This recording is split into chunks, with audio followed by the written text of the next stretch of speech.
All right, we're back. Quick little break, but yeah, we're gonna review the Thunderbolts because we're Marvel nerds. But before we get into that, you're right. Superman looks insane. Yeah, Superman looks nuts. Given the power to James Gunn, watching Guardians in the Galaxy and be like, we could use a new creative direction. And giving him the reins to that whole universe, DC in about 7 years will be right back where we'll be exactly where they should have been in 2017, but tried to rush everything. Green Lantern looks crazy. All that shit looked hard. All that shit looked hard. Yeah, and I like how they're already setting the pace for Superman being vulnerable. Yeah. Like, that's an important part of these movies is, like, Superman is such a lame-ass superhero at times because he's, like, what the fuck? Like, he's Superman. He's Superman. The part we love about heroes is their vulnerability and having to overcome odds. Like, that's always a climax of the superhero movie. Yeah. So,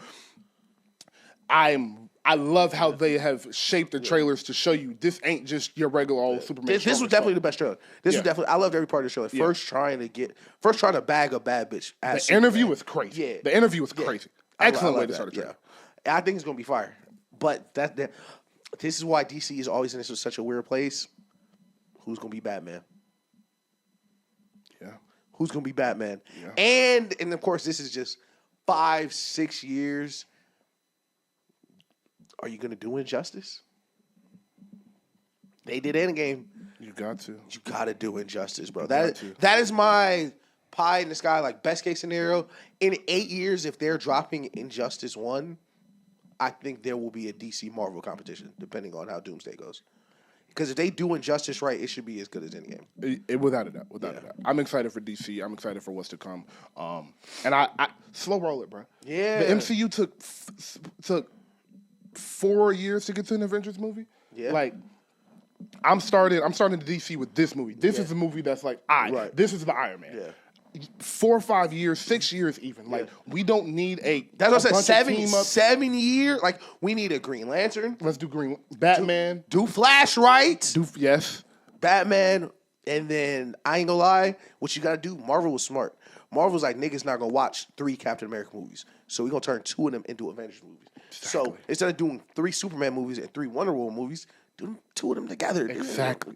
Group them up. Precisely. Niggas not watching Wonder Woman 1984. Who the fuck watching shit like that? Exactly. Flashing. What's that boy name with the robot? Cyborg. Cyborg. Put some superheroes together. Like, make the universe shape it. Mm-hmm. Blue Beetle was crazy. I don't know if you saw. No, I saw Blue Beetle. Blue Beetle was I saw crazy. Blue Beetle. That's a movie. That's somebody you could throw in a movie. So DC has so many good ass superheroes. Like, we haven't seen Martian Man or Martian Manhunter. Manhunter on screen. Mm-hmm. Like, it's so many people to pull from, and like. DC is so funny because, like, everything is so unorthodox. Like, they powers be weird as fuck. They humor be weird as fuck. They be dry as fuck. Mm-hmm. It's, like, complete opposite. So you can really create something that is so different from the Marvel Universe, but keeps the thrill that the Marvel Universe the Green brings. Lantern Corps, like, that, like, especially compared to how he's been seen on screen and how it looks like they're about to show him on screen now. Like, Green Lantern is about to, like, shoot through the roof because there's no reason Green Lantern isn't one of the coolest superheroes on screen right now. But just because everything you can do with the Green Lantern, like, it's gonna be super, guys. Before we get into Thunderbolts, you have to watch. I always forget the name of the studio because I just call it the Seth Rogen show. Yeah. But it's the studio. It is the best show I have watched since Succession. Like, the studio. What's it on?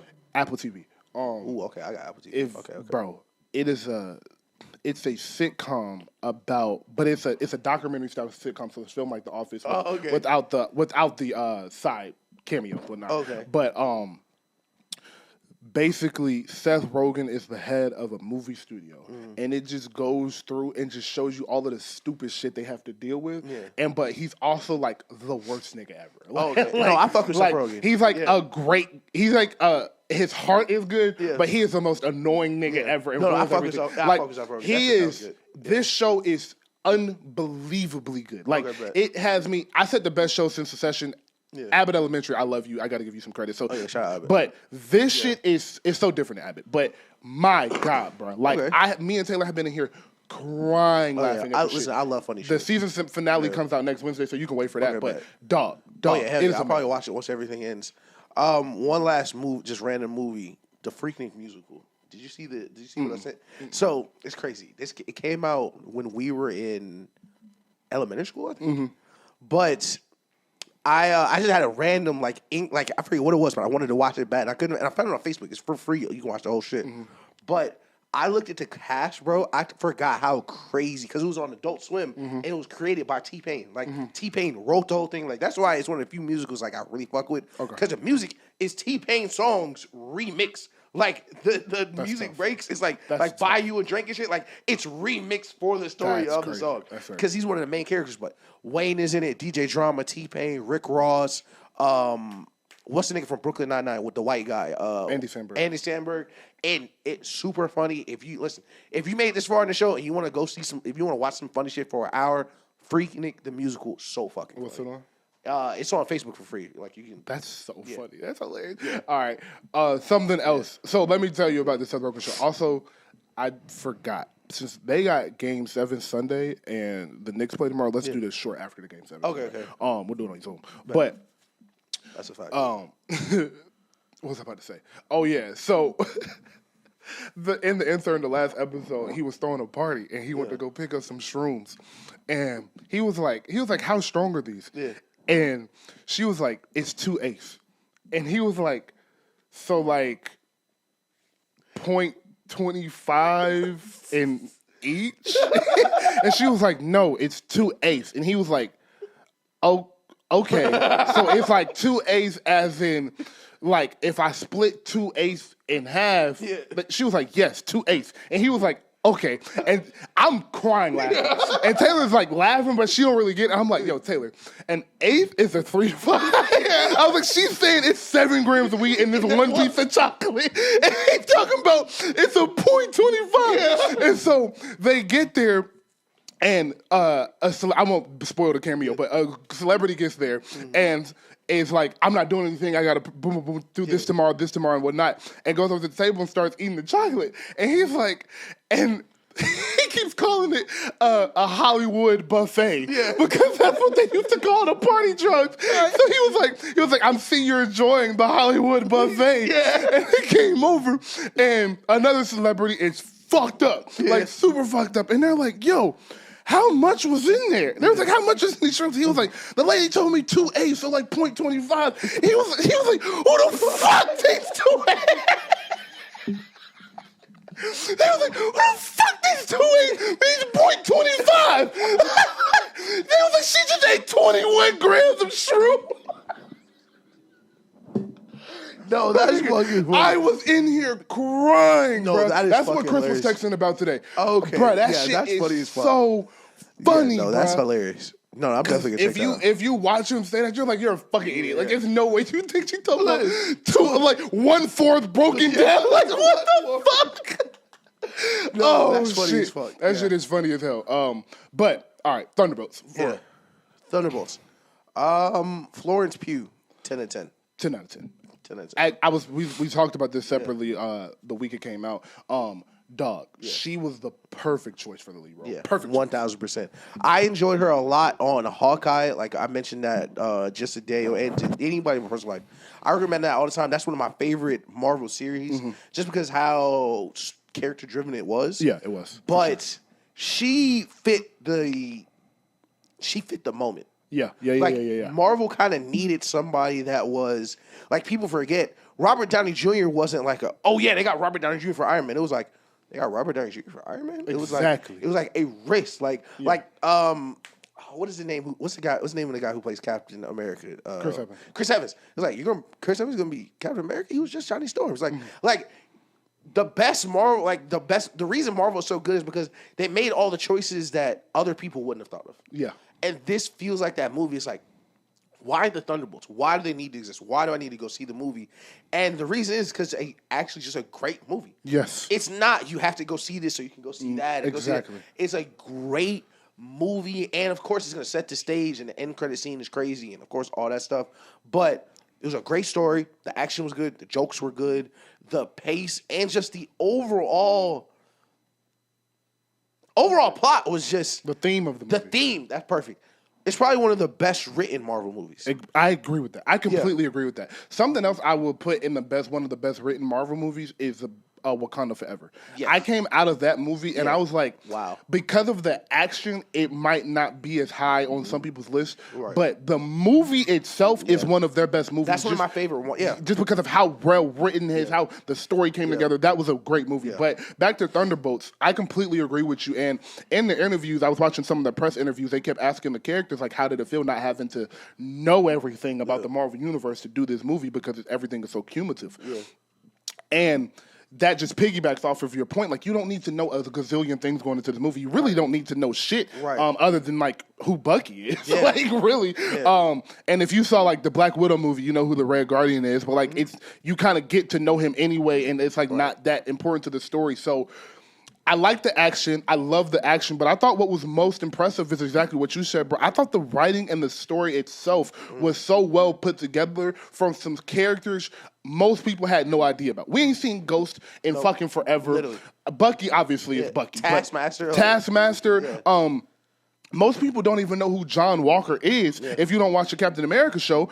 But he stood out in this movie. They wrote that character so perfectly, especially if you saw him come from Captain America. It was like, it made sense. That's the path he took. Because he didn't have the attitude and the demeanor to be Captain America because of his attitude. So it makes sense. He took that the wrong way. Exactly. And he went down the dark path instead of doing what Steve Rogers would have done. Like, that simple little character development and understanding who these people are on an emotional human level made this movie feel so grounded. And it didn't feel like the Guardians of the Galaxy or Captain Marvel just out of space, everything, ships flying and jumping, time, space continuum and all that shit. Just a normal ground multiverse. Yes, so I love how...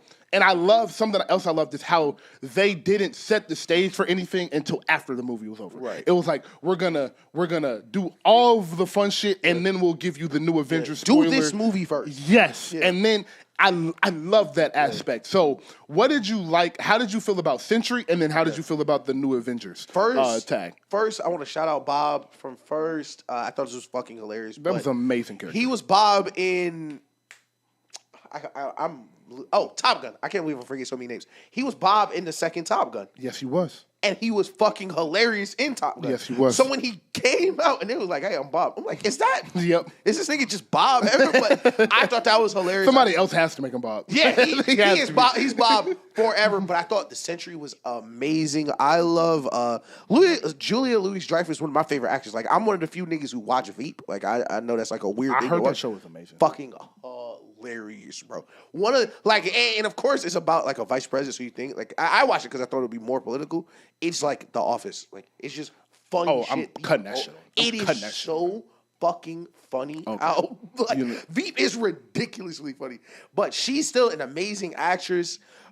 Played that role well of like kind of the Nick Fury-esque roles. The anti-hero Nick Fury type. It's like, I'm a part of the government and I'm helping people, but also super shady, doing a bunch of weird shit. But I'm really just trying to, it's like, I kind of get what she means. Like, we kind of don't have any Avengers. Yes. If anybody should be creating superheroes, it's us. Like, we made the first ones. But at the same time, I thought it was amazing. Sentry himself, I thought was written very well. Like, just mentally, like we mentioned Superman. Like, Superman's so powerful, there are storylines your brain won't accept because he's Superman. Exactly. And Sentry is so powerful, it's certain storylines I won't accept. And, like, as soon as it was like, he on screen was like, no, I'm not doing that shit. Like him being told what to do lasted, like, 5 minutes. Like, exactly. And I love that about the movie. I loved that when they tried to fight him, it was like, stop it. Like, I love that they showed, like, it's levels, but we're going to work this back into the story about why this isn't just so detrimental. Like, exactly. I love that. Literally, like, it's no point. And in the end, like, the Void and people, especially early on, like, when the MCU first caught fire, and, of course, like, the Contrarians are, like, they would never do anything. Like, the Void and the final boss and the ending scenes being what they were, because I don't want to spoil it too much. That movie came out 3 weeks ago. Fuck them. Oh, yeah, it did. I forgot I saw that bitch a week late. But probably it's just extremely powerful. Like, you could have never seen any MCU movie ever, and you could have been moved in that movie. Yes. Just the story and the examples of real trauma that Yes. these people had to go through. Yes. And ending it with Bob, where like, I don't know if this was intentional, but every time you see the Void early on, it's like, you know, some superhero background shit. Like her setting a little girl up because they're assassins, like John Walker doing the John Walker shit. But you get to the very end of Bob, and it's just, like he's just he's just a kid having a terrible childhood. Yes. Like, and that is so real. Where that shit was real. Everything, like, in that last little 40 minutes of that movie, like, even if you don't like superheroes, that is one of the realest movies you could probably ever watch, because there are people like that. You have friends like that. You have family like that. People who are, like, the real person is locked deep within them because of things in their past that had to change the way they live. And you get to the end with Bob, and he's just comfortable being right here. Yes. In just this little silent moment. Yeah. And that's all right. He doesn't need too much. And that's not okay. And for, you know, Yelena to take that leap and reach out to him, it felt like a Saturday special. Like for a lack of a better term, but like in a good way. Like, it felt like a kid special. It was like, yeah, the power of friendship, but like, yeah, actually, the power of friendship. Yes. Actually, the power of being a part of people and things like that. So I thought it was absolutely beautiful. And it was written, going back to the writing, the movie was written so well, because if you do that wrong, everybody's walking there like, that's cheesy, that's lame. Why the fuck would you end a movie like that? But they wrote it so well and set the punchline and the climax up, and the anticlimactic part of the climax. Right. They just wrote it all so well, and it all came together well. And again, shout out to Yelena and the actors. The Red Guardian was excellent comedy relief. Problem I have with a lot of Marvel movies is they try to be too funny sometimes, and it's like, yo, this is supposed to be serious. Like, why are we joking at every 6 minutes? It's a joke in this movie. But all of these jokes were perfect. They were well timed. They felt authentic to the character. And then my last thing is, boy, I don't know if it's obviously A+ tier superheroes are out of this, but I don't know if it's a hero with as much aura as Bucky, dog. That scene where Bucky come in on a motorcycle, that shit, that nigga is so hard, bro. Let me throw my nerd card out there. They got that shit in Marvel Rivals already. Oh, that's tough. It's already in Marvel Rivals. Tough. It's already, they already animated that shit as an MVP. Like, if you win and you in the MVP, it showed like the animated version of that scene. But I was watching that shit, I was like, is he nigga slam the car now? Crazy aura. I love that nigga. Oh yeah, he finna say to him, no, scoop them niggas up. Scoop them niggas, let's go, nigga. Y'all with me. And then believe him. I love that little nigga, fuck y'all, bro. Like, I was an assassin too. Like, y'all not finna get me. He looked at them like, y'all know I was an assassin, right? Like, why are y'all lying to me? Like, oh man. Great movie. Yeah, I love that Bucky is the source of so much humor, but he's not the nigga making jokes. Like yes. She like, don't you know how to track my phone? Like I called the Winter fucking Soldier. Like, nigga, track my phone. Yes, bro. Yeah. Yes, and something I'm loving about the MCU is the humans being so involved in the story now, and how realistic their reactions to the superhero shit is. And like imagine, especially in this state of America, if the Avengers fucking popped up in 2012. Imagine what the fuck niggas would be trying to build right now. What would be going on with the control of the superheroes when they could, when they couldn't. Like, it all feels so realistic to what it would feel like if superheroes were real for real. So and a great twist at the end. I didn't see it coming. I mean, I love Julius. I love Julia Louis-Dreyfus, but like that little end part, I knew because of the asterisk they were changing the name, because when you were watching, I know you don't like to watch trailers for it, but if you watch the trailers, every time they brought it, they made you notice it. It wasn't like they would do Thunderbolts and it would just be there. It would be Thunderbolts and then bing, and then it would pop up. You knew it was something was changing. The new Avengers was not expecting this. What I thought it was, I told Taylor this before, I thought what they were gonna do is in the movie, and they're gonna be like, we are kind of like the Avengers though. Yeah. Just a little darker. And it was going to go to the title credits. It was going to be the Dark Avengers. But the new Avengers makes sense because now you create the Tony, Chris, natural friction with the Bucky and Sam Avengers title problem, and now you have two Avengers team, and again we're at the point where we have a big bad villain, and everything is broken.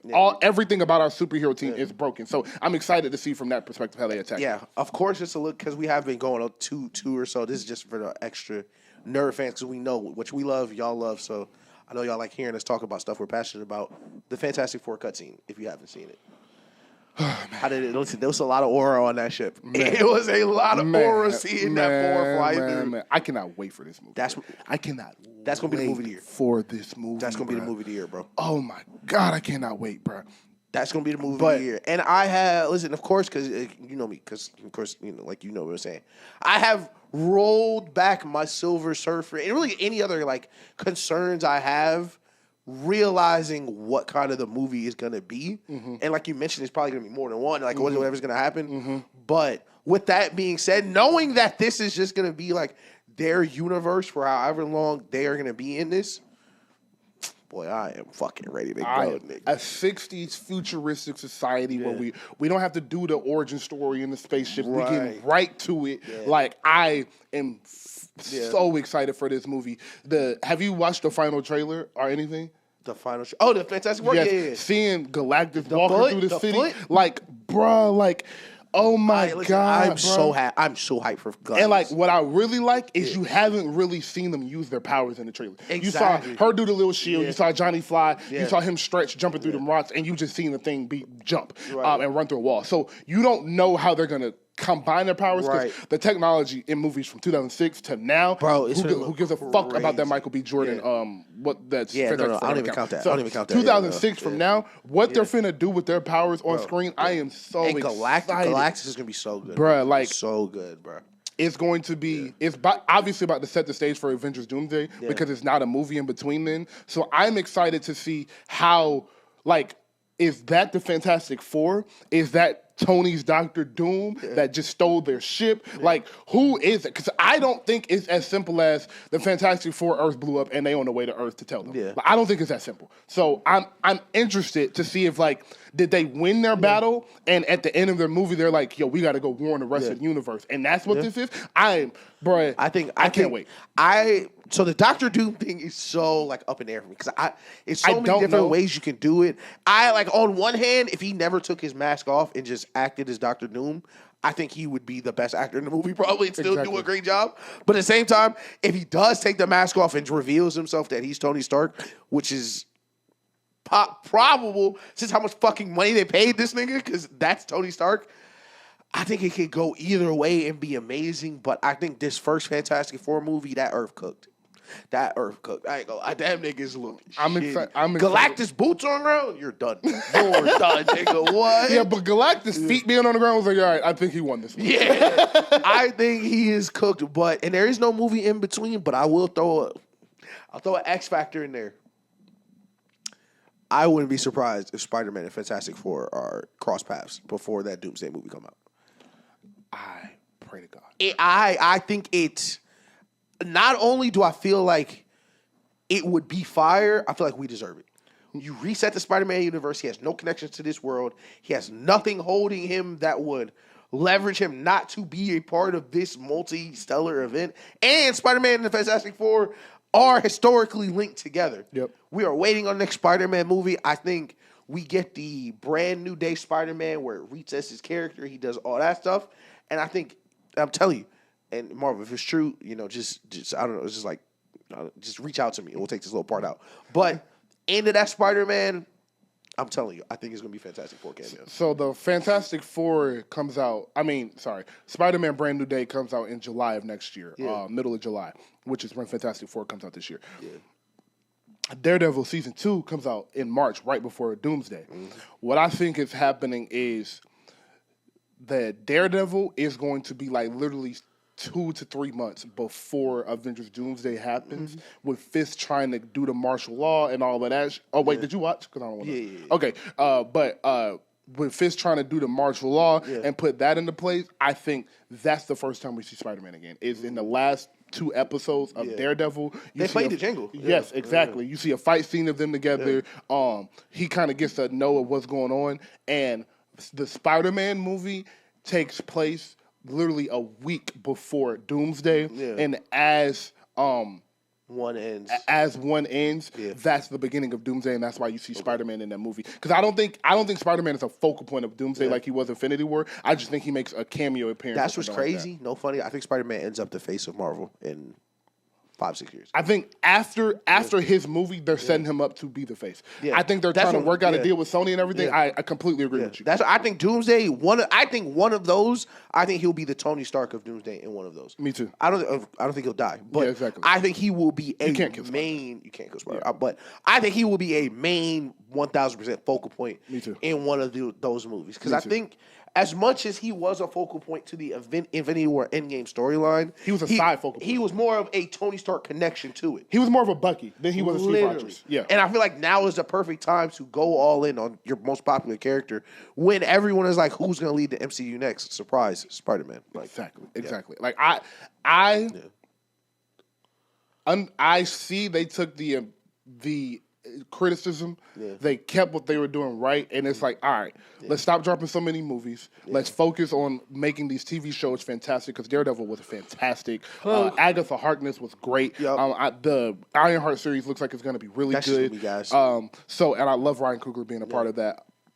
So that being said, I just trust them so much. After I saw, like, Captain America was a perfect, like, reset movie. Like, we're not going to do too much. We're going to have some fun cameos. It's going to be quick. We're just going to make it fun, have some good action, get out of here. Then Thunderbolts, we're going to give you a little bit more of a teasers. Fantastic Four, we finna knock y'all boots off. And then the next movie after that is the fucking Avengers. And if we hit the Avengers out the park, we got them back. Especially with the Russos doing the Avengers and the Secret Wars. They directed and wrote the scene for the end credit scene of Thunderbolts. So they in the back. No, their hand is definitely on the pulse. Like, I think the next 4 or 5 Marvel movies going to be all 10s. Me too. Yeah. Like the tone. Like that's my thing about Doomsday. I want the tone of Doomsday to feel eerie. Like they did a great job with that in Infinity War. Like Dr. Doom, bro. Like, man, if they do, hey, listen, what's today? The 16th. Oh yeah, it's the 16th now. I'll say it right now. May 16th, 2025. If they do Dr. Doom right, he can be as good as the Joker in The Dark Knight. I think Dr. Doom as a character, and with Robert Downey Jr.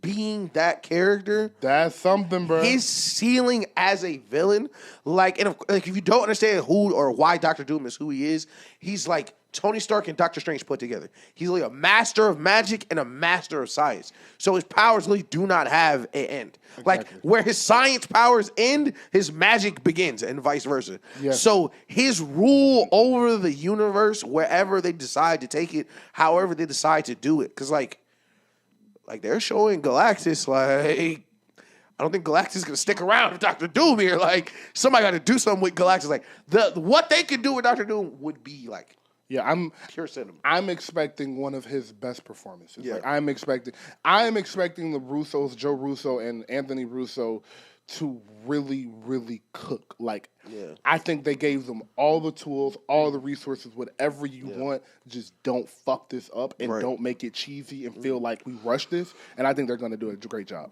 So I'm excited. The last thing before we go, I have completed the Friday series. Hey! So what's your favorite? The first one. That's fair. I like the first one. My favorite too. Okay, so I was wondering if I was going to be in the same page. If somebody would say with me, be on the same page with me, because Tyrone told me the second or third one was better. I can't remember which one. So did I'm going to say something brave on this show. I'm not a giant Mike Epps guy. Okay, so me either. But I think Mike Epps was fantastic. I thought he was hilarious too. I thought he was fantastic. But Chris Tucker in the first one. Thank you, Ish. Bro, Chris Tucker in the first one was and he was special in that movie, bro. Bro, he was so special, bro. Nigga counted the bread, flipped it around. Yo, Chris Tucker, Smokey, that's like an all-time, like, niggas. Chris Tucker and Smokey is so good, you can wear a blue hat, blue shirt, and some jeans. Smokey.